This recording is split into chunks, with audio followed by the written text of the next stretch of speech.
Magandang araw mga kaibigan. Advertisement lang muna.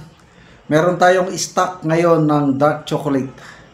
So dito kayo magtawag, order, text 0916-9000997. Limited lang po ang stock nito kaya first come first serve. Hindi ako nagbebenta nito, umiinom lang araw-araw. Napakasarap, napakasustansya. Gusto ko lang din matulungan ang mga cacao farmers sa Mindanao para makabenta sila ng kanilang mga produkto. Okay, so ito GMA News Online, article nila ngayon, Palace confirms new post being offered to Torre. Kasi kahapon si Secretary Remulla lang nagsabi na may plano na bibigyan siya, offeran siya ng pwesto, at ito palasyo na si Jose Claire Castro. Okay, basahin ko ha. Palace Press Officer Undersecretary Attorney Claire Castro confirmed Wednesday that a new government post is being offered to former Philippine National Police Chief Police General Nicolas Torre III. Castro, however, declined to divulge the government post. Confirm po na may inalok na posisyon, sabi ni Claire Castro. Earlier on Tuesday, Interior Secretary John Vic Remulla said that President Bongbong Marcos was considering Torre for a government position following his sudden relief as PNP chief. So sabi ni Remulla, I was privy to a conversation that the president is considering him for another post in government. We will know soon if General Torre will accept, he added. So, unang tanong, anong government post ito? And then, ang mas importanteng tanong, tatanggapin ba ni General Torre yung pwesto? So, ang mga naglalabasan ngayon, mga haka-haka, pwedeng NBI director dahil bakante nga, irrevocable resignation yung kay Director Santiago. So, most likely, NBI director. Problema lang, nakasad sa batas na dapat abogado ang ilagay bilang NBI director. Kailang meron ng president na panahon ng Gloria Macapagal Arroyo, naglagay siya na isang director na hindi siya abogado. Nakalimutan ko na yung pangalan. So, pwede. Prerogative ng Pangulo.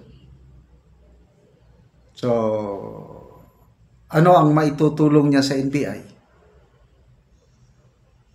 Pwede. Itong baka matulad lang din siya kay Director Santiago. Kasi nga, maganda ang performance ni Director Santiago. Napilitan lang siyang mag-resign dahil may mga interesado sa kanyang posisyon at sinisira siya. At ayaw ni Director Santiago na madumihan ang kanyang reputasyon, kaya umalis na lang. Kaya palagay ko, opinion ko lang ito, hindi siya welcome sa NBI dahil hindi siya galing dyan eh. Usually, yung mga inilalagay sa NBI, yung dati na dyan, matagal na, or yung galing sa judiciary, kagaya ni Director Santiago. Ngayon, galing sa police, palagay hindi siya welcome dyan, hindi rin siya magtatagal. Kung ano ang ginawa nila kay Director Santiago, baka ganun din ang mangyayari sa kanya dyan sa NBI. Yan lang ang tingin ko. Ano pa, DPWH, may nagsasabi, kaya lang malabo, parang ayaw tanggalin ni PBBM si Secretary Bunuan sa DPWH. Mataas daw ang kanyang tiwala sa kanya. Pwede rin, ambassador. I don't know kung aling ambassador ang magandang posisyon diyan, ambassador ka. Parang little president ka sa isang bansa. Ambassador, Wala na akong ibang maisip. So, ito na ang next question. Tatanggapin ba niya? Kung ako, si General Torre, pagkatapos yung ganyan unceremonious, napahiya siya ng todo. Sabi nga ni, maraming nagre-reklamo eh. All sectors of society, pati na nga si Attorney Rowena Guanzon. Sabi niya, nakakaya ang ginawa kay Torre. Bigla-biglaan, wala man lang military honor, unceremonious. Nakakaya yung ginawa. Si Senator Lacson, sabi niya, nagulantang. Hindi niya inasahan na ganun. Kasi nga, so far so good, maganda naman yung reforma na ginagawa ni General Torre sa PNP. Okay, kalimutan lang muna natin yung ginawa niya kay Tatay Digong. Talaga hindi maganda yun. Mahirap kalimutan, masakit. Kaya lang itong ginagawa niya sa PNP, to me, gusto ko yung ganong style. So, tapos bigla-bigla lang siyang nirelieve. Masakit yun. Kaya kung ako ang inyong tatanungin, lalo na kung NBI, hindi niya tatanggapin. Kasi nga, sabi ni Attorney Guanzon, demotion daw. Undersecretary lang ang equivalent kung NBI Director. Mas mataas ang level ng PNP Chief. So, demotion sa kanya yun. Maliban lang kung secretary. Kung secretary ng DPWH, baka tatanggapin niya. Kasi secretary siya eh. Promotion yun. Para sa kanya kung cabinet level secretary ang ibibigay. So,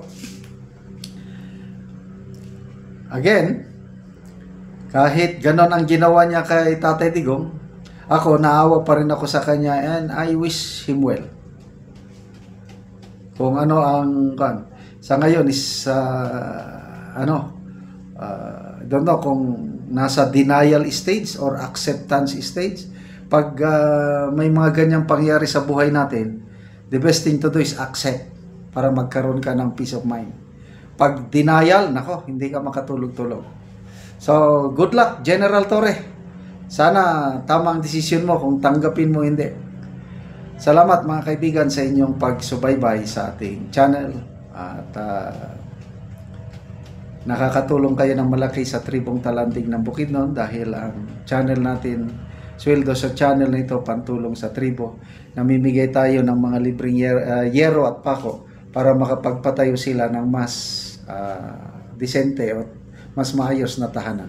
Panoorin nyo ang video na ito. Nakabot naman kita ang sin.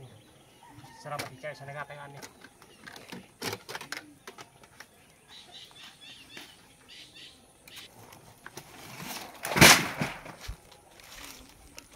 Isa sin.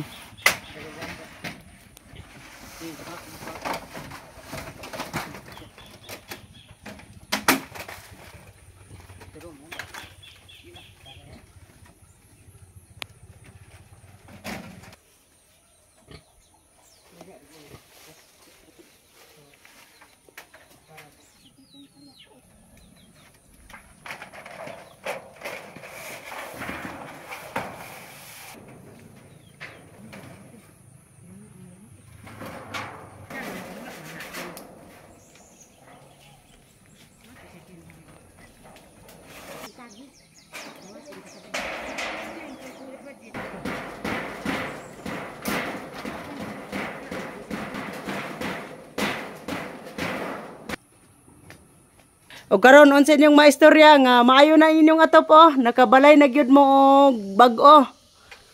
Unang-una salamat ikay sa Ginoo. O labi na sa kuan nag-sponsor o sa naglantawan nga video. Salamat ikay sa inyo. Kay dili kami makabalay kung wala mi tabangan. Nagpasalamat gyud dako sa Ginoo nga ana sa gigamit nga tawo aron nga matabangan mi makabalay mi. Kaya lisag kayo ang panahon karon kung wala lagi may kitabangan dili kami makabalay kay wala mi kwarta nga ay papalit na mo gamit sa balay. Basta O ginaot unta nga magbadayon ni nga tabang para dagan pang matabangan. Dagan kayong salamat. O sige, salamat kaayo. Bye-bye. Oo, sige, God bless. God bless. Ah, ah.